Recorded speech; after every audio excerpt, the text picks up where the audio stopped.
Thank you so much, Kim. This has been a fun process. There are two strategies to reduce violence towards women. One is to socialize boys and young men to see and treat girls and women as equals and with respect. Until that shift is complete, and it's not anywhere near complete, we need to give girls and young women the tools to carefully choose romantic and sexual partners to mitigate the fallout of divorces, single parenthood, teen pregnancy, intimate partner violence, child maltreatment. Particularly vulnerable groups who've experienced family violence and are at high risk for all of these social ills are youth in foster care, the juvenile justice system, and refugee youth. As we've sought to prevent partner violence, teen pregnancy, and child maltreatment, which research shows are intricately woven together through a youth-focused, healthy relationship education program called Love Notes, we have sometimes gotten pushback from social workers who don't initially see the connection between careful partner choice and these negative outcomes. Most programs developed to prevent partner violence and teen pregnancy are either moralistic and shame-based, like sex is bad, or too technical and simplistic. For example, most teen pregnancy prevention programs simply focus on anatomy, how to put on a condom, all the facts about birth control, the physical consequences of unprotected sex, such as disease and pregnancy. And while these pieces of information are essential ingredients to effective program, they're not sufficient. They miss that who you are and who you're having sex with matters. Typical sex ed and violence prevention programs also fail to attend to the power of the need to connect. So we conducted a randomized controlled trial comparing a typical sex ed program with a relationship-based program and a control group to test the effect of helping youth really appreciate and grapple why partner choice is important, as well as other pieces like why having a child at a young age may be difficult. It can slow down a mom's movement to independence. Only 2% of teen moms achieve a college degree by the time they're 30. It affects the children getting their needs met. Most teen parents break up, and then they're stuck having to deal with a co-parent for many, many years, who they don't even like as a person, much less as a parent of their child. Or worse, they have to deal with a co-parent who won't pull their weight or who's harmful. So by not teaching youth how to navigate relationship initiation, as well as maintenance, their sexuality, breaking up, we miss an opportunity. Often the programs also miss this interconnection of the role that control, coercion, abuse, and violence play in sexual situations that oftentimes lead to teen pregnancy. For example, most teens are impregnated by a much older teen or adult men. Because so much youth programming is shame-based or too simplistic, many youth either don't participate or zone out. Love Notes is very engaging. The youth are exposed to games and scenarios and art and music videos and dramas that were created by teens and acted out by teens to show different situations of coercion and just sticky situations that they need to think about as they're approaching their dating life. It begins with a youth drawing a picture of what relationships are like today. And I thought I'd share a little bit of some of the artwork that they come up with. This one depicts that relationships today are like money. It passes quickly through your hands, but there's a lot of counterfeit. Yeah, they're very creative. Another, they're acting different in front of their homies. You see all the chorus of folks, egging the folks on in their relationship, but behind closed doors, they're acting reckless, and he's pulling her hair and kicking at her. They're very vulnerable in these. And then one said relationships today are like the fast lane. They start fast and end fast. So they come in pretty cynical because they haven't seen a lot of role models of a healthy relationship and a good close partnership. And yet, when we ask, as you think about your life and your goals for your life and where you want to end up, most youth say they want to do that with somebody. to have a relationship that lasts at least some amount of time. And that matches the research that shows that 83% of youth expect to be married at some point. So to kind of meet that need for this connection, but to do so in a healthy way, we start with an exercise. We have a vial of red and green marbles. It's a clear vial. And we describe the fact that a green marble is somebody that you're compatible with, that you can kind of go on a journey with safely, and enjoy each other's company and help each other reach your goals. Very healthy and positive. The red marbles are the people who either just don't fit you at all or are frankly dangerous. And a lot of the youth that we work with are foster youth, youth in the juvenile justice system, refugee youth who've kind of grown up in violent environments, who can't necessarily discern. Either they've got a lot of red marbles in their environment or they can't see the violence that people bring to their relationships. So they think about this, and we have them come up and put a blindfold on them and say, pick out a green marble. Now, we mostly have reds, so there they are trying to find that green marble with their eyes closed. They invariably pick out a red one, and then we pose a question to the other youth and say, how do you increase the chances of getting a green marble? And they'll tell us, class after class after class, that you need to take the blindfold off. You need to look at who you're interacting with, see who they really are underneath the surface.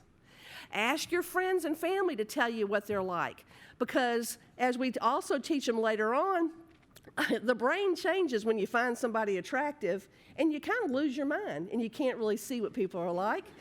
And you make mistakes. And one day you wake up when the chemicals are all gone, you go, what was I thinking? But your friends and family knew all along. Most of them hold their tongue, but sometimes they'll tell you, and you're ticked off at them. But hey, we need those folks around us to give us some grounding. So they talk about that, the fact that people can help, and maybe they need to change their context or maybe focus on different groups at school to be involved in where they can find more of those green marbles. So the curriculum goes on to give them tools to increase that chance of picking the green marbles. They learn about themselves, because it's not just who you're picking, it's who you are and what you bring to this. And these are young people, 14 to 24, and they are still developing and shaping themselves. So we start with family baggage, and you think, this is psycho-ed. Are you crazy talking to kids about their family baggage? But in fact, if we don't help them begin to see that growing up in violent environments, and most of our youth come from that background, shapes the lens with which they see the world, and they just don't have the same kind of ability to pick out people who have those dangerous qualities, because it's so familiar, and they just are attracted like a moth to a flame to people who aren't necessarily the people they need to be. And in fact, some of the youth are following those patterns that they've observed and playing out those roles themselves and being violent.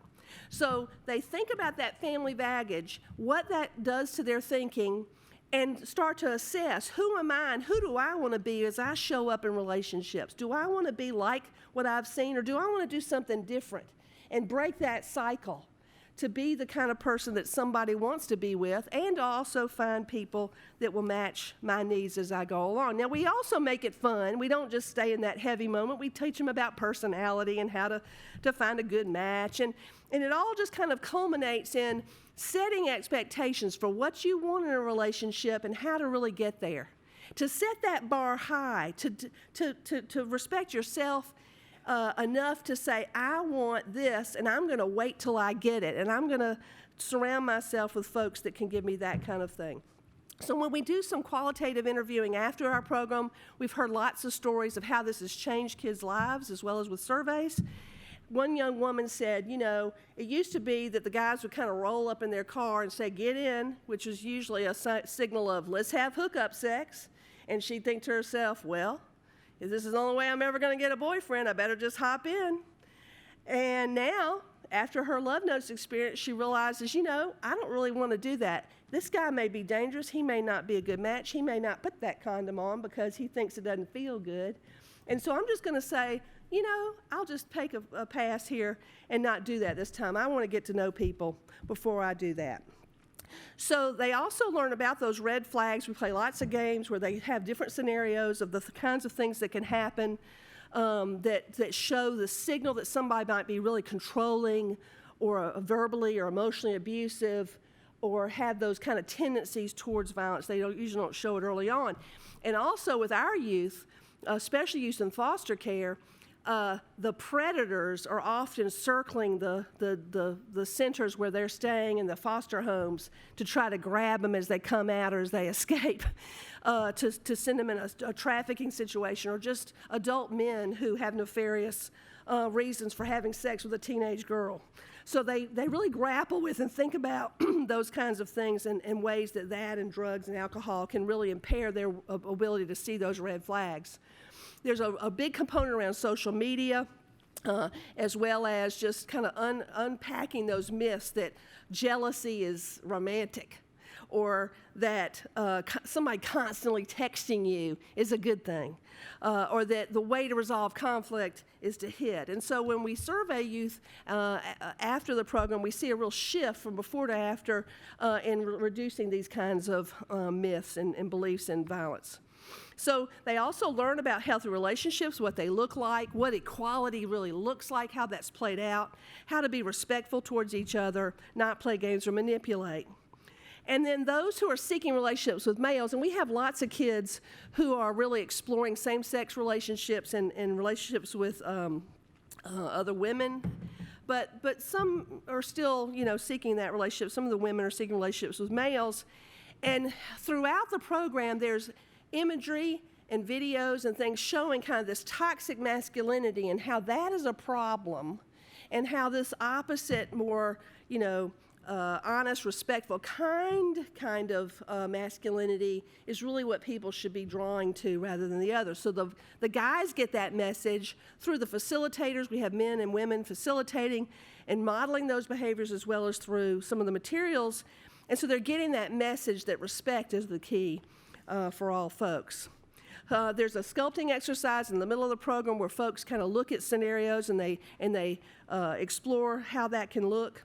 In this particular case, the romantic couple is going down in a canoe ride down the rapids, but they have to kind of coordinate their efforts so they don't get hit by the rocks and tumbled over, so they know how to communicate to do that. And so Love Notes teaches communication skills, conflict resolution, contraception, negotiation.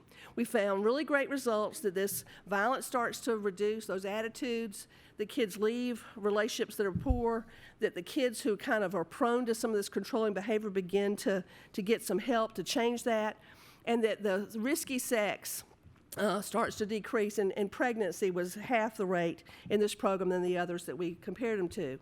So as long as humans walk this earth, they're going to seek to connect to others romantically and sexually, and helping youth learn how to be safe and healthy partner and how to pick a safe and healthy partner to have sex with prevents violence, unwanted pregnancy, and a lifetime of pain for adults. We end our program with one of the better songs by Lil Wayne about how to love, and it's very powerful and kind of culminates the whole program that the youth really relate to. So thank you so much for your time and letting me share my perspective.